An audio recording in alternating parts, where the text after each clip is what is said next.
شهر رمضان الذي أنزل فيه القرآن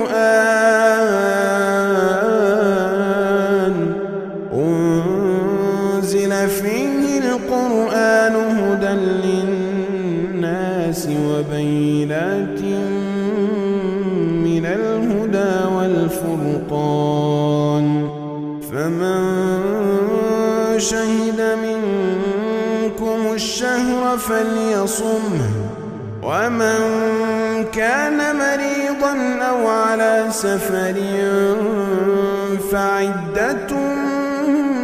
من أيام أخر يريد الله بكم اليسر ولا يريد بكم العسر ولتكملوا العدة ولتكبروا الله